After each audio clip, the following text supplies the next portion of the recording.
Boa noite, meus irmãos. Neste domingo nós estamos comemorando a ressurreição do Senhor Jesus Cristo.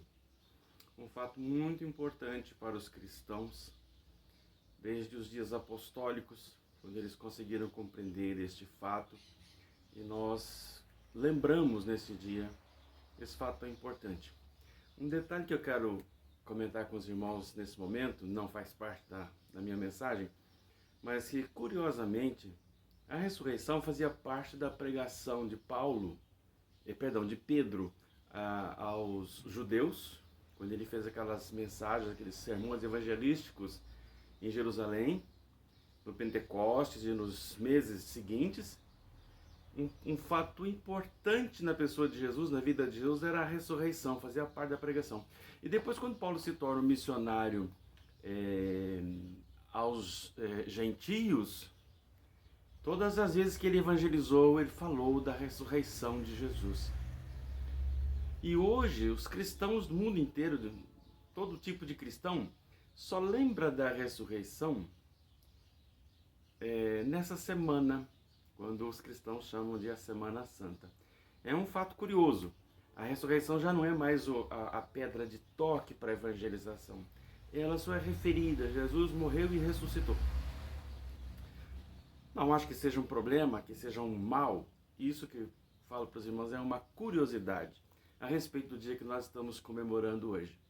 Ela é alguma coisa que faz parte do quadro de doutrinas cristãs, sim, mas ela não é mais aquele carro-chefe, aquele tema, aquele assunto que vinha na frente, mais importante, né? Talvez o cristianismo, o nome de Cristo e a salvação e a evangelização consiga passar o essencial e o necessário sem bater firmemente a respeito da ressurreição. Esse é só um fator curioso. Mas vamos fazer a nossa oração, pedir a Deus que nos abençoe e nos edifique, enquanto nós estamos buscando Ele neste momento de devoção, de dedicação de nossa vida, um tempo de nossa vida neste dia para o Senhor Deus. Oremos. Nosso Deus, damos graças pelo bem, pela vida, pela misericórdia e pela bondade, e por este dia que o Senhor nos conceder à nossa vida.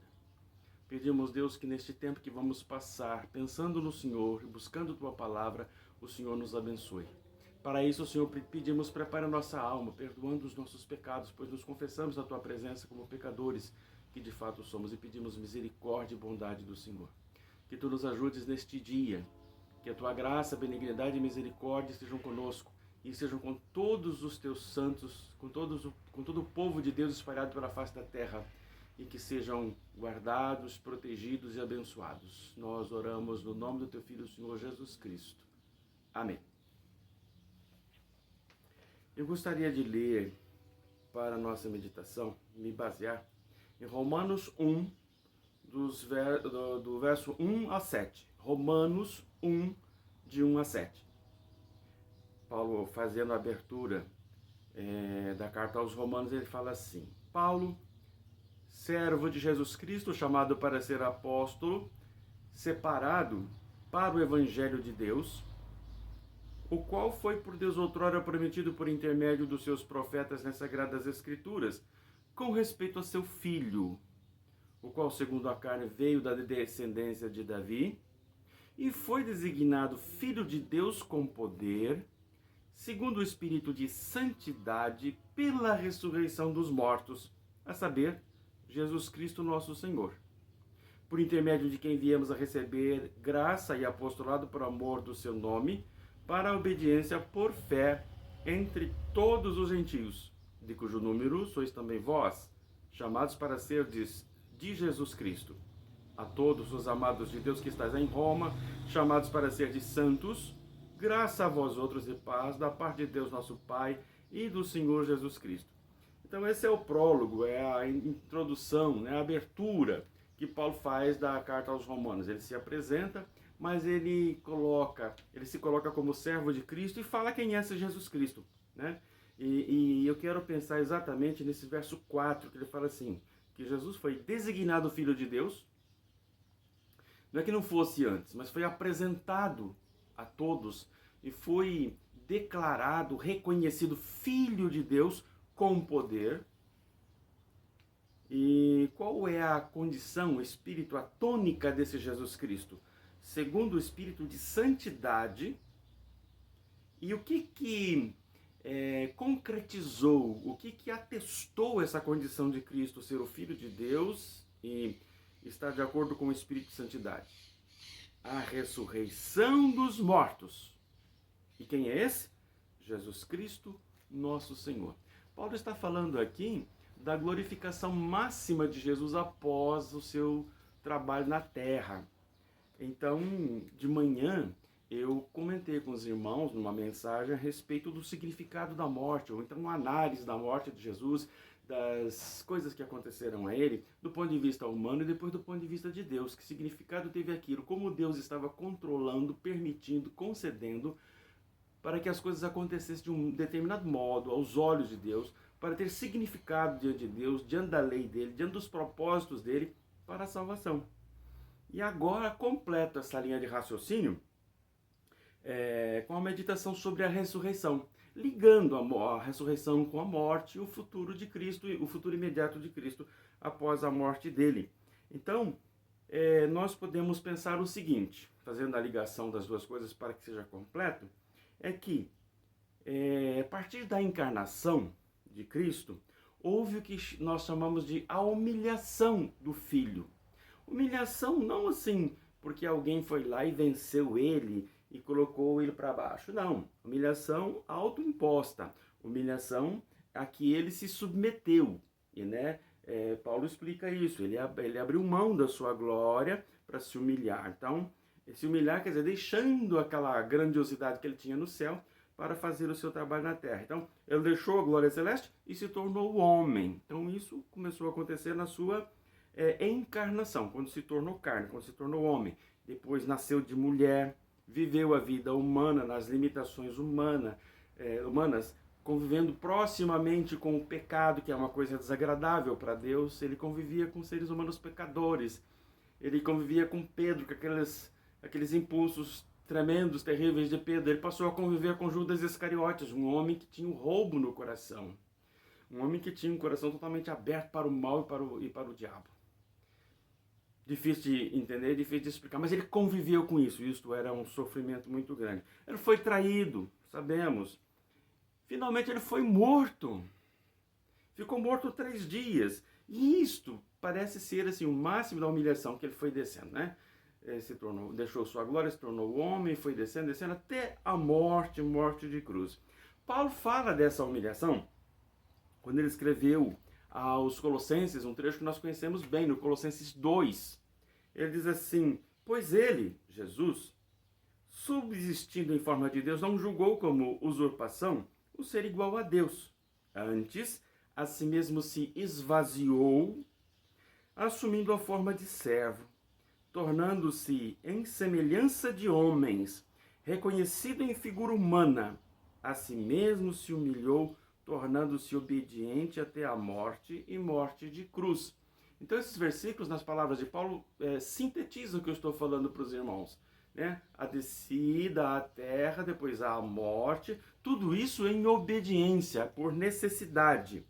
Agora, o que eu quero falar é que a ressurreição marca o início do retorno à glorificação. Ele se humilhou, desceu, e agora o primeiro passo de volta da humilhação, da humilhação máxima, que vamos dizer máxima, que foi a morte, ele começa com a ressurreição. Agora, esse caminho é o caminho de glorificação. Do mesmo jeito que houve degraus descendo na humilhação, há degraus subindo na glorificação, no retorno à glória. E Jesus, vamos dizer assim, que ele pré-anunciou essa glorificação. Quando ele estava junto com os discípulos depois da última ceia, ele falou na sua oração sacerdotal e orou ao Pai e disse assim: agora glorifica-me, ó Pai, contigo mesmo, com a glória que eu tive junto de ti, antes que houvesse mundo.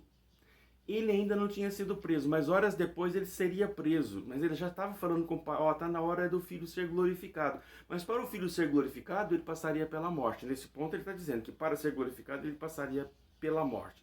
Seria o caminho sem volta. A morte o levaria à glorificação, mas seriam degraus, mas aconteceram. Então, caminho da glorificação de Jesus. Só um lembrete. Ah, pastor, só está falando que Jesus se humilhou, se tornou homem. Ele não deixou de ser filho. Ele não deixou de ser divino. Ele somente ganhou mais uma natureza que é a humana, porque precisava. Para fazer o sacrifício pelos homens, ele precisava da natureza humana. Mas ele não deixou de ser filho. Ele não se tornou menos filho. Ele não perdeu nada. Ele fez um serviço para o Pai sem deixar de ser divino. Mas respeitou e se circunscreveu à humanidade. Ele se tornou humano, completamente humano, e nesse período ele só exerceu a humanidade. Ele não usou o poder de filho, ainda que o tivesse. Mas ele serviu, foi obediente até a morte. Serviu no que necessitava, precisava, né? Para quê? Para que o Pai pudesse providenciar através do Filho a salvação para os eleitos, tá? Tudo isso ocorre num contexto em que a morte era necessária, era preciso que acontecesse para que ele pudesse pagar a penalidade dos pecados, tá? Ainda assim, que essa morte para todo ser humano era uma coisa legal. Deus lançou uma maldição e falou para Adão: se você comer da árvore, você vai morrer. Morrendo, você morrerá. Adão arriscou, a maldição caiu sobre ele. A pena caiu sobre ele. Então era legal. Mas Deus queria salvar alguns. Então ele precisava que alguém fizesse esta obra que Cristo fez para que a conta fosse paga, para que houvesse salvação para os eleitos. Porque para que os eleitos fossem salvos, era preciso pagar a penalidade. Havia uma pena, um castigo, era preciso pagar a penalidade para então remover a condenação e assim retirar a pena eterna de morte, ou a pena de morte eterna, tá certo? Pedro, pregando em Jerusalém, Atos 2:24, fala assim de Jesus, ao qual Jesus, porém, Deus ressuscitou, rompendo os grilhões da morte, porquanto não era possível fosse ele retido por ela. Ele morreu, pagou. E quando ele pagou, ele rompeu os grilhões, ele quebrou as algemas, ele quebrou as correntes, ele quebrou, abriu as cadeias. Cadeias são correntes que prendem, né? São os elos. Cadeia é o elo da corrente. E ela é forte, é capaz de prender. Então, na sua morte, Jesus, então, rompeu os grilhões. Com a sua própria morte, ele rompeu os grilhões. Mas ele rompeu exatamente quando ele ressuscitou. Ele venceu a morte. Porque não era possível que a morte o retivesse. A morte era capaz de reter, manter preso, manter morto todos os seres humanos, menos Cristo. E ele conseguiu romper, quebrar. E ele não foi vencido por ela, mas ele venceu. E ele venceu a morte em todos os sentidos, espiritualmente, eternamente. Quer dizer, a morte dele, se ele, pessoa morta, pessoa que morreu, ele venceu, mas ele venceu também eternamente, espiritualmente, não somente para si, mas para todos os salvos. O que aconteceu a ele, aconteceria a todos aqueles que ele viesse a salvar, a todos os eleitos de Deus. Ele passou na frente. Ele venceu a morte não conseguiu prendê-lo, então ele foi na frente. O que ele fez, o caminho que ele fez, esta trajetória que ele fez, todos os eleitos do Senhor farão também. Inclusive na ressurreição, porque ele ressuscitou, há uma ressurreição física, até natural, para a eternidade. É a ressurreição natural, mas para a eternidade, num corpo sobrenatural, para todos os eleitos. Então, e quem garante que isso acontecerá a nós? Primeiro Cristo, que ele fez o caminho. E depois o Pai. Pedro, quando pregou na casa de Cornélio, em Cesareia, ele falou assim de Jesus: a este, Cristo, ressuscitou Deus no terceiro dia e concedeu que fosse manifesto. Então nós sabemos que Deus ressuscitou a Cristo. Deus foi lá, tomou Cristo pela mão e disse: agora é hora, vamos ressuscitar. E com o poder de Deus, Deus fez tudo isso, ressuscitou a Cristo. E depois, Paulo, completando essa ideia, esse assunto, diz que aquele que ressuscitou a Cristo também nos ressuscitará. A garantia de nossa ressurreição e a garantia de que nós vamos passar pelo que Cristo passou na ressurreição é o que está escrito em 2 Coríntios 4,14, dizendo, quando Paulo diz: sabendo que aquele que ressuscitou a Jesus Cristo, o Pai, Deus o Pai, ressuscitou a Cristo, também nos ressuscitará com Jesus e nos apresentará convosco. Ele está dizendo o seguinte, que aquele que ressuscitou Jesus Cristo ressuscitará todos os crentes, todos os salvos. E eles se apresentarão todos eles, todos os crentes, todos os salvos, juntos.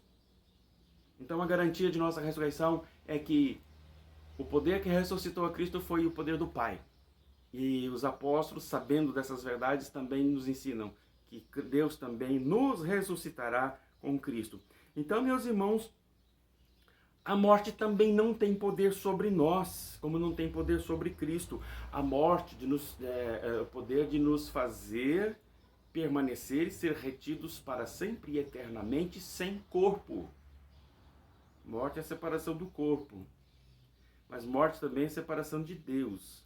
Separação da vida, que é um dom grandioso da criação de Deus.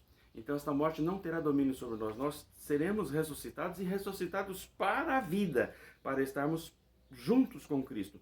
Todos os eleitos ressuscitarão. Este é o efeito da ressurreição para nós.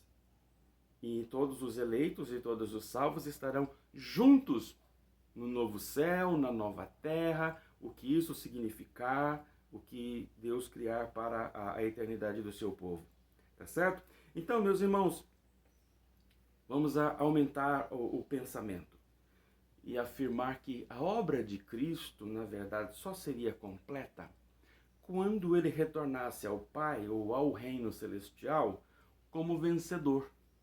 Porque ele saiu como servo, humilhando-se, realizou toda a sua obra, e depois que ela estivesse bem feita e completa, ele retornaria como vencedor, como Filho de Deus vencedor, como Filho de Deus glorificado, como alguém que realizou uma obra eterna, uma obra grandiosa. Então essa obra de Cristo só estaria completa ali, quando ele retornasse ao céu.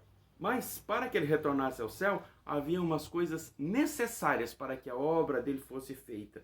E há uma coisa curiosa, onde há uma repetição de era necessário, era necessário, era necessário.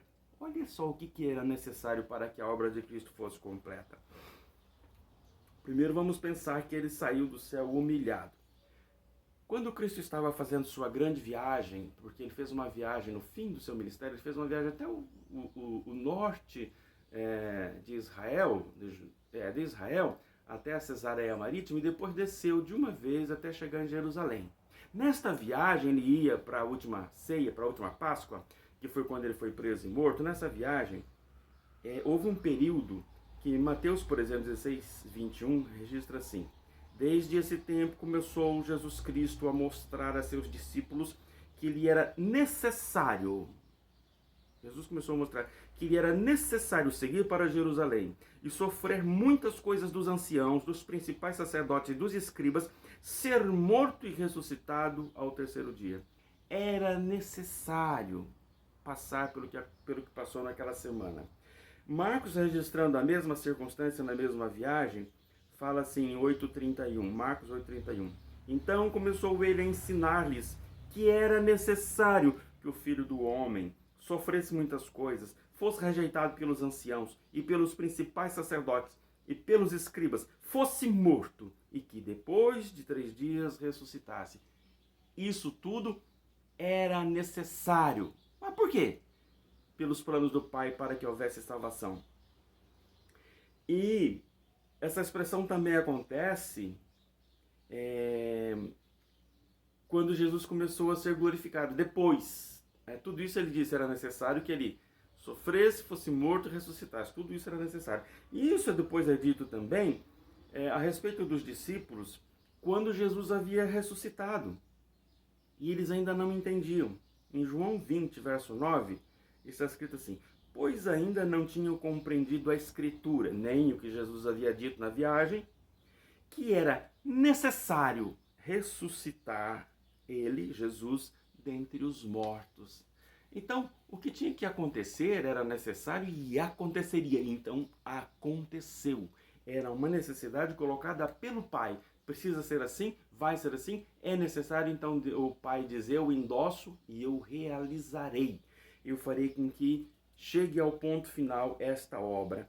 Então, meus irmãos, a obra que Jesus fez, se humilhando, morrendo e ressuscitando, fez dele, Jesus, o autor da salvação dos eleitos, o realizador, o concretizador da salvação.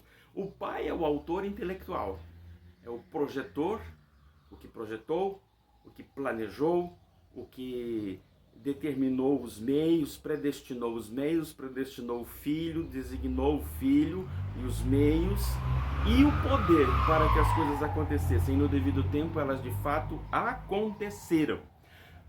O escritor de Hebreus, no capítulo 5, a partir do verso 7, fala sobre isso. Eu vou ler 7, 8 e 9 para entendermos o contexto. Mas é falando de Cristo, realizando sua obra e tornando-se o autor, o realizador da nossa salvação. Ele, Jesus, nos dias da sua morte, tendo oferecido com grande clamor e lágrimas, orações e súplicas a quem o podia livrar da morte, e tendo sido ouvido por causa da sua piedade, embora sendo filho, aprendeu a obediência pelas coisas que sofreu. Jesus pediu e disse: Pai, livra-me da morte. E o Pai o livrou, mas com a ressurreição, não impedindo que ele fosse morto, porque era necessário que ele morresse. Mas depois da morte, o Pai o livrou com a ressurreição. E Cristo fez o que fez pela obediência, e obedecendo em sofrimento. Aprendeu obediência pelas coisas que sofreu, e agora o verso 9, e tendo sido aperfeiçoado no sentido de ser completo, aperfeiçoado aqui é completo, fez tudo, completou a sua obra em cada ato, sofreu cada átomo que devia sofrer, tornou-se o autor da salvação eterna para todos os que lhe obedecem. Então, ele é nosso Senhor, ele é o Senhor Jesus Cristo, ele dá nome à religião chamada cristianismo, ele é aquele que divide o tempo em antes de Cristo e depois de Cristo para a cultura moderna. Tudo isso ele fez porque fez para se tornar o autor da salvação eterna de todos aqueles que lhe obedecem.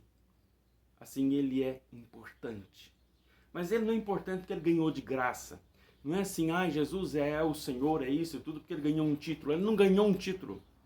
Ele não comprou um título. Ele conquistou com obediência, com suor, sangue e pagando inclusive com sua vida. Por quê? Porque era necessário para que o amor do Pai estivesse no nosso coração, porque o amor do Pai estava sobre nós, porque o Pai amava os seus eleitos e queria salvá-los e precisava salvá-los, porque tudo isso era necessário para nós, por nós, para que o Pai pudesse nos salvar. Então, por causa de Jesus, da pessoa dele e do que ele fez, há salvação. Por isso nós temos acesso ao céu. Por isso nós poderemos um dia chegar no novo céu e viver na nova terra. Por isso nós poderemos ver a nova Jerusalém. Por isso nós poderemos ver Jesus Cristo glorificado após a conclusão da história da terra. E Jesus tornou-se aquele a quem nós temos que contemplar continuamente. Então, ele ressuscitou, foi glorificado, foi recebido nos céus como um herói vencedor, está lá sentado à direita do Pai, intercede por nós, prepara as mansões celestiais, prepara as moradas, muitas moradas que há no céu, está trabalhando. Jesus não parou de trabalhar, está intercedendo, trabalhando incansavelmente, incessantemente por sua igreja, pelo povo de Deus, está trabalhando ali. E nós devemos contemplá-lo continuamente. Ele ganhou o lugar e a posição e a condição para que todo aquele que o obedece o contemple continuamente. É o que diz Hebreus 12. 12, 1 e 2. Portanto, também nós, visto que temos a rodear-nos tão grande nuvem de testemunhas, desembaraçando-nos de todo o peso e do pecado que tenazmente nos assedia, corramos com perseverança a carreira que nos está proposta, olhando firmemente para o autor e consumador da fé, Jesus, o qual, em troca da alegria que lhe estava proposta, suportou a cruz, não fazendo conta da ignomínia, e está assentado à destra do trono de Deus. Precisamos contemplá-lo sempre, olhando firmemente para o autor e consumador da fé, e ele está assentado à destra do trono de Deus. Este é Jesus Cristo, o Filho de Deus, nosso Senhor. E agora eu quero mostrar para os irmãos a sequência do texto de Filipenses 2. O mesmo Paulo que fala da obediência do Filho, que se esvaziou e foi obediente até a morte de cruz, imediatamente ele continua falando da glorificação de Cristo, da ascensão de Cristo, da elevação de Cristo, nos Filipenses 2, agora de 9 a 11. E ele fala assim: pelo que também Deus o exaltou, o elevou, sobremaneira, quer dizer, muito, mais do que se possa contar ou medir. E lhe deu um nome que está acima de todo nome, um nome glorioso. Não há nome maior, ou seja, não há pessoa maior, não há ser maior do que Jesus Cristo. E isto ele conquistou. Para que ao nome de Jesus se dobre todo o joelho nos céus, na terra e debaixo da terra, independente de quem seja. É criatura de Deus? Existe a criatura de Deus. Então vai se dobrar diante da pessoa de Jesus Cristo. E toda língua confesse que Jesus Cristo é o Senhor, para a glória de Deus Pai. Este é o Senhor Jesus Cristo. E esse caminho de glorificação e exaltação começou com sua ressurreição. E eu quero concluir, meus irmãos, essa meditação sobre a ressurreição do nosso Senhor, neste dia que nós lembramos e comemoramos, segundo a data dos judeus, segundo a comemoração judaica da Páscoa, só que nós comemoramos a ressurreição do Senhor Jesus Cristo. E eu gostaria então de que nós tivéssemos celebrado este dia, mas agora neste momento de culto que nós separamos para cultuar a Deus, que nós lembrássemos e celebrássemos com estas ideias, com esses trechos da Escritura, o que a palavra de Deus nos diz, o que os apóstolos nos informam sobre a ressurreição do Senhor Jesus Cristo. Então, nós precisamos também nos postar agora como aqueles que fomos salvos por Jesus, como aqueles que sabemos que Jesus ressuscitou e que nos espera também a experiência da ressurreição. Nós certamente passaremos pela morte corpórea, mas saibam, a morte não poderá nos deter. Cristo se tornou autor da salvação eterna para nos tirar dessa morte. E ele nos tirará desta morte física pela ressurreição. E essa ressurreição é eterna. Nós ressuscitaremos para a vida, para a glorificação. Um dia nós teremos de novo um corpo como aquele que Cristo teve após a sua ressurreição. E eu gostaria de ler como um conselho e uma condição para nós como crentes, aqueles conselhos que Paulo deu a Timóteo, seu filho na fé.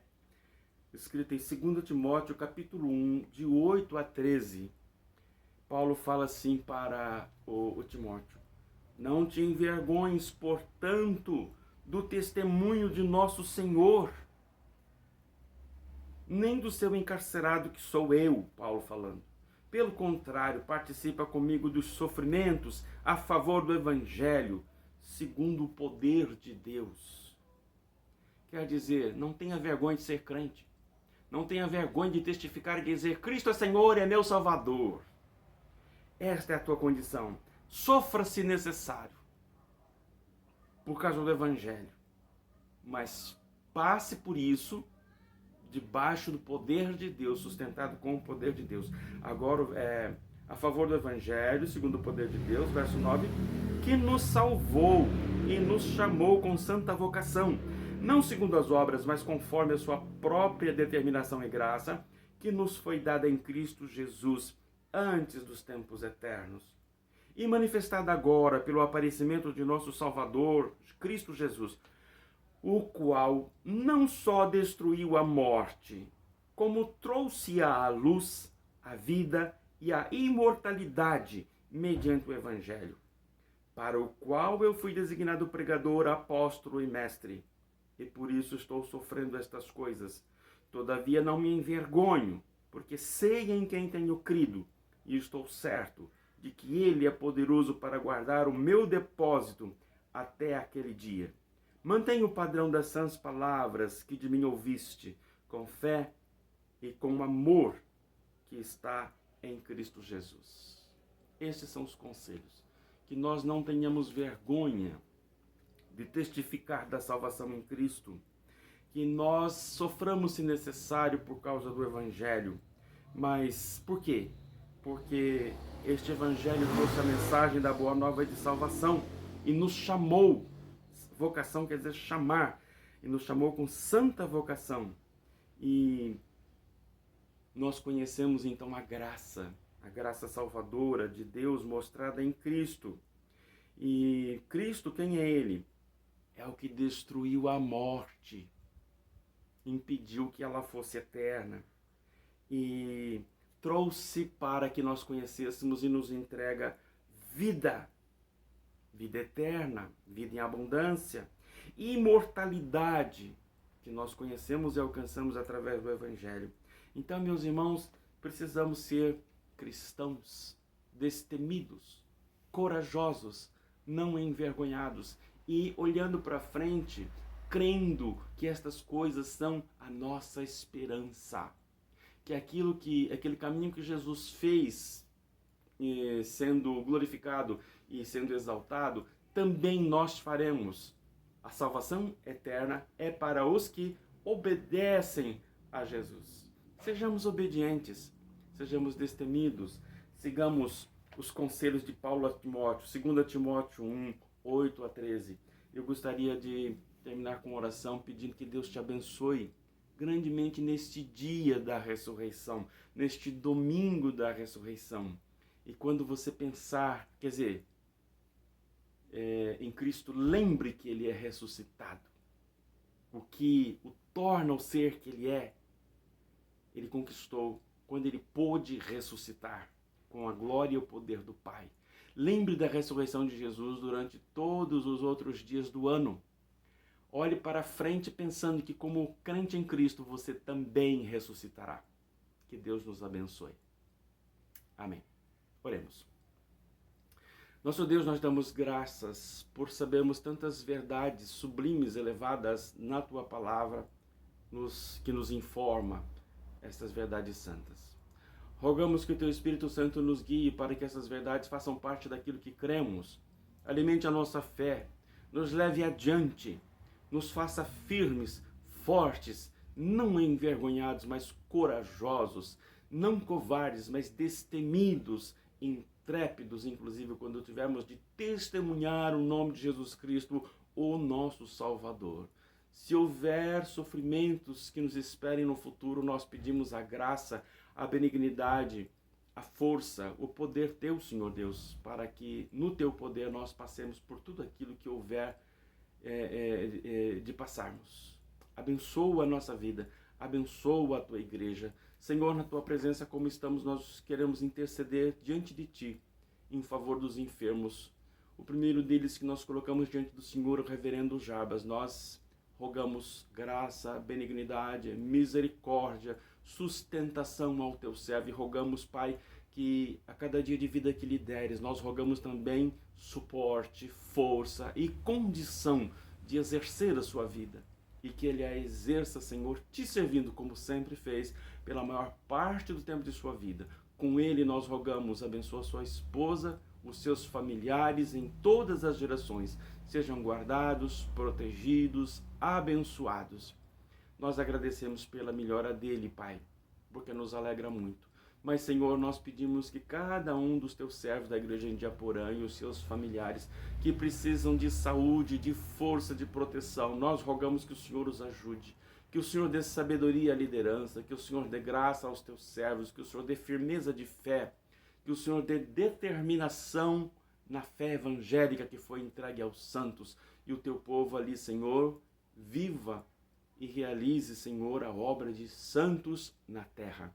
Abençoa, Senhor, aqueles que precisam de graça e paz para a saúde, aqueles que precisam de paz para a sua mente, para os seus corações, aqueles que precisam de algum amparo, de alguma solução no aspecto material, nós rogamos que tua mão, Senhor, se estenda sobre eles e os abençoe.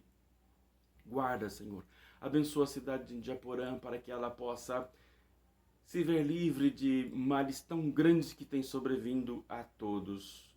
Guarda e abençoa a tua igreja, representado pela nossa igreja, mas guarda, Senhor, todos os demais crentes que comungam da fé em Cristo, que estão ali pregando a tua palavra, vivendo e servindo no Evangelho de Cristo, servindo ao Deus Pai.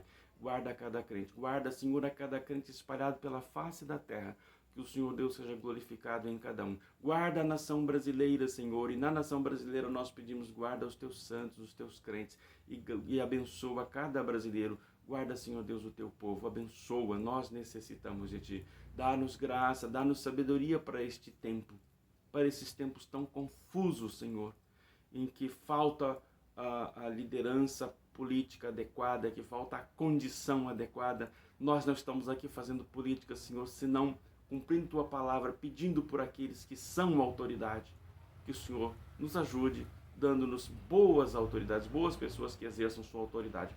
Nós damos graças por todo o bem, por toda a vida, e oramos nesse instante, entregando, Senhor, nossa vida nas tuas mãos e oferecendo a ti esta oração com nossa súplica, com nossas ações de graças. Te damos graças por todo o bem. É em nome do teu Filho, o Senhor Jesus Cristo. Amém. Uma boa noite, um bom fim de domingo, e lembre-se, complete o seu culto orando ao Senhor. Ouviu esta mensagem? Agora faça a sua oração. Se está reunido em família, ore cada um. Ofereça a Deus a sua prece, os seus desejos, a sua súplica, as suas ações de graças. E cultue ao nosso Deus. Deus nos abençoe. Amém.